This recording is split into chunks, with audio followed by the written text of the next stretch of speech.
ईश्वर की भक्ति और हम, बड़ा ही गहरा नाता है ईश्वर की भक्ति का हमारे जीवन के अंदर। हम दुनिया में तो रह रहे हैं, कुछ लोग नास्तिक हैं और कुछ आस्तिक हैं। नास्तिक लोग हमेशा प्रभु की उस सत्ता को नज़रअंदाज करते हैं, क्योंकि कहीं ना कहीं शायद उनके पिछले जन्म का कोई पूर्वार्ध ऐसा होता है जिसकी वजह से उनका जो जन्म होता है, और वो उस वजह से ही अपने आप को ईश्वर से थोड़ा सा निरस्त रखते हैं, यानी कि दूर रखते हैं। अब हम ईश्वर के दुनिया इस सत्ता को चलाने वाला, इस दुनिया को चलाने वाला परम शक्तिमान, जिसे हम ईश्वर कहते हैं या यूनिवर्स कहते हैं या संपूर्ण ब्रह्मांड कहते हैं, ये सभी हमारे जीवन को चलाने के आधार हैं। इंसान अपने आप को उस परिस्थिति में अक्सर कमज़ोर या असहाय समझता है जब उसके ऊपर विपरीत परिस्थितियाँ आती हैं। अब विपरीत परिस्थितियाँ तो सभी के जीवन में आएंगी, क्योंकि कहते हैं कि जीवन संघर्ष है। और यदि हमें जीवन के संघर्ष को कम करना है तो हम कौन सा मार्ग अपनाएं? मेहनत आप करके देख रहे हैं, आप अपने दिनचर्याओं के अंदर जैसे जीते हैं वैसे जीते हैं, परंतु फिर भी आपका मन बेचैन है, मन विचलित है, और आप सोचते हैं कि किस प्रकार से मैं अपने इस जीवन को एक सही मोड़ पर लेकर जाऊं। अब यहाँ पर बात वही आती है कि जीवन को सही मोड़ पर कैसे रखा जाए, कैसे जीवन के उस हर संघर्ष को कम कर दिया जाए जो हमारे जीवन को बेहतर बनाते बनाते कहीं ना कहीं हमें दूसरे मार्ग पर ले जाता है। बहुत बार हमने अपने आसपास भी सुना है कि सफलता तो पास ही थी, परंतु हम कहीं ना कहीं अपने भाग्य ने साथ नहीं दिया। और ये भाग्य ने साथ नहीं दिया वाला शब्द हर किसी ने अपने जीवन में हर परिस्थिति में इस्तेमाल किया है। जब भाग्य साथ नहीं दे रहा, तब क्या कारण है कि हम क्या करें कि हमारा भाग्य हमारे साथ चले। अब भाग्य जब साथ नहीं दे रहा तो एक ही मार्ग सभी लोग बताते हैं कि आप ऐसा कीजिए, आप वो कीजिए। मेरा स्वयं का अनुभव है, यदि आप अपने भाग्य को बदलना चाहते हैं और चाहते हैं कि भाग्य में कुछ ऐसे चमत्कार हो जिससे आपका जीवन, आप स्वयं और आपके द्वारा दूसरों का जीवन अच्छा बन जाए, आनंदमयी बन जाए। हर इंसान ये चाहता है, और भाग्य भी हर कोई चाहता है कि मेरा भाग्य अच्छा हो। अक्सर हम अपनी परिस्थितियों के बीच में हम अपने भाग्य को कोसते हैं कि शायद मेरे भाग्य में ऐसा क्यों लिखा है। अब ये भी बड़ी विचित्र बात है कि भाई अपने भाग्य को क्यों कोसना, जो विधि का विधान है उसे तो हमें भुगतना ही है। और कई बार ईश्वर ने जो हमें बुद्धि दी है, हम उसका सही इस्तेमाल ना करने की वजह से, या तो भावनाओं के स्तर पर, और या किसी सबसे पहले तो इंसान की भावनाएं ऐसी होती हैं जिसके कारण वो अक्सर अपने उन चीज़ों से अपने आप को जोड़ नहीं पाता और भाग्य को कोसता है। भाग्य को कोसने से कभी भाग्य नहीं बनेगा, और जैसा आप विचार करेंगे विचार वैसा ही रहेगा।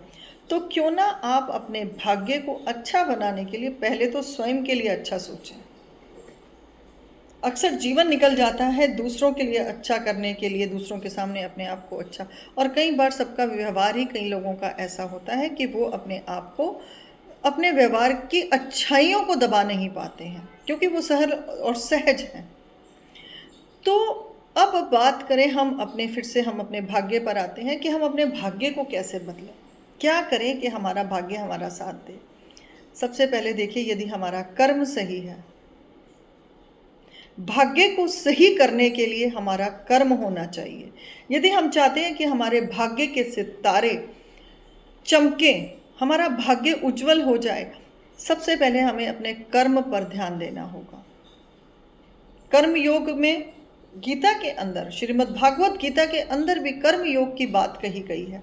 जैसा हमारा कर्म होगा, जैसा हमारा विचार होगा, विचार मन को प्रभावित करेगा, मन से कर्म बनेगा, और ये कर्म हमारा भाग्य लिखेगा। क्योंकि भाग्य को लिखना ईश्वर ने तो लिख दिया जो लिखना था। अब उस लिखी हुई चीज़ों को हमें और बेहतर कैसे बनाना है, उसके अंदर परमात्मा कहता है कि तू पुरुषार्थ कर और मैं तेरे साथ खड़ा हूँ।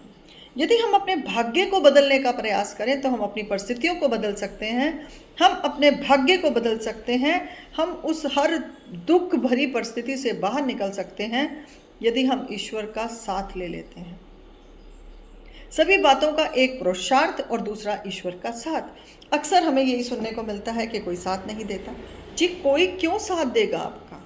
ईश्वर ने आपको संपूर्ण बना के भेजा, एक परिवार दिया, परिवार के अंदर आपको अच्छे साथी संगी दिए, माता पिता का साथ दिया, भाई बहनों का साथ दिया, परंतु भाग्य तो केवल आपका अपना ही है।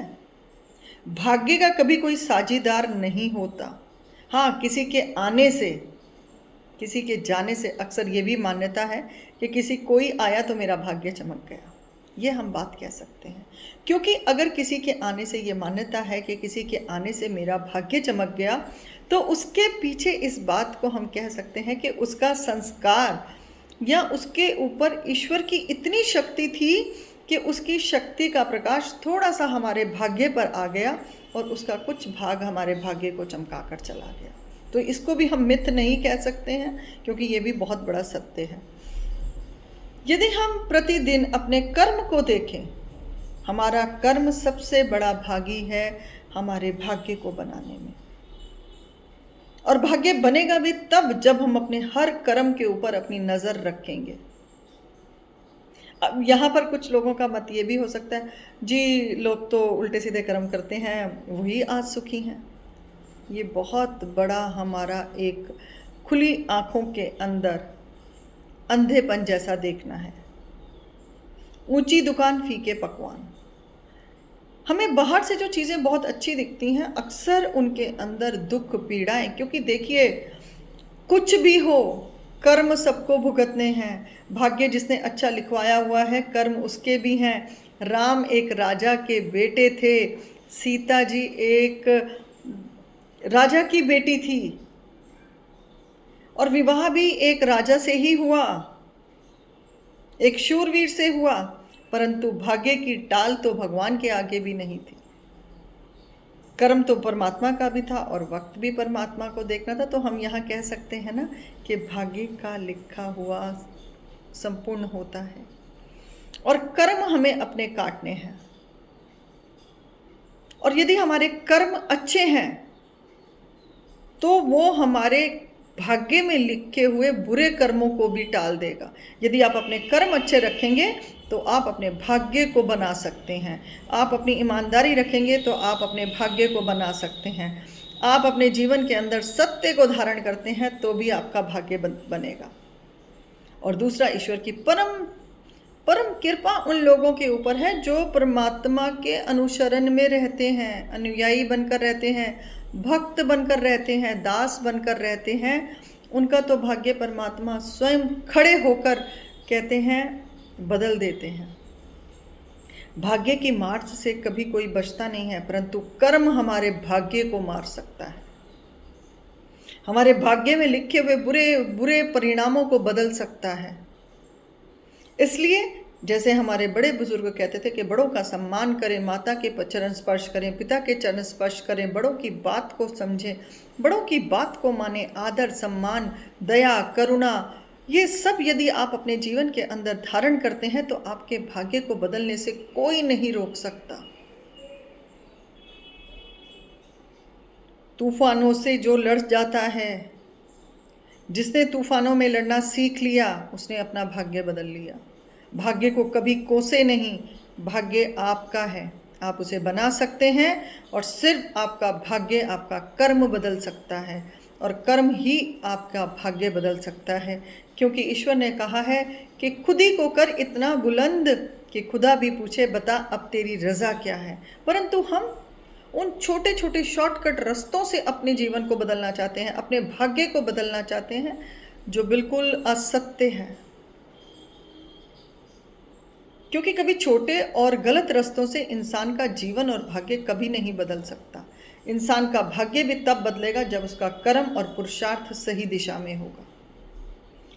यदि हम अपने भाग्य को बदलना चाहते हैं और अपने भाग्य के अंदर वो सब चाहते हैं जो आप दुनिया में देखते हैं या दुनिया के सुखों को देखते हैं, तो अपने कर्मों को सही करें।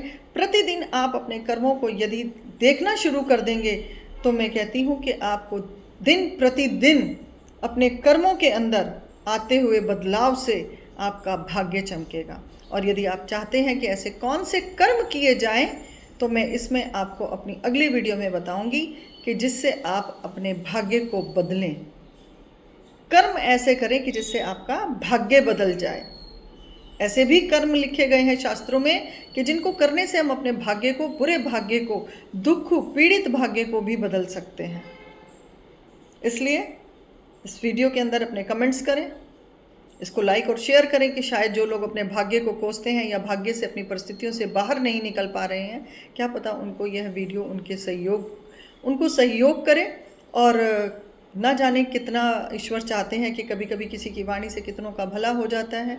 और शायद ये ईश्वर ही हमें ये काम देते हैं कि हम ये कह पाते हैं कि भाग्य को बदलने के लिए ईश्वर की भक्ति के अलावा और कुछ भी नहीं है और भाग्य बदला जा सकता है। धन्यवाद।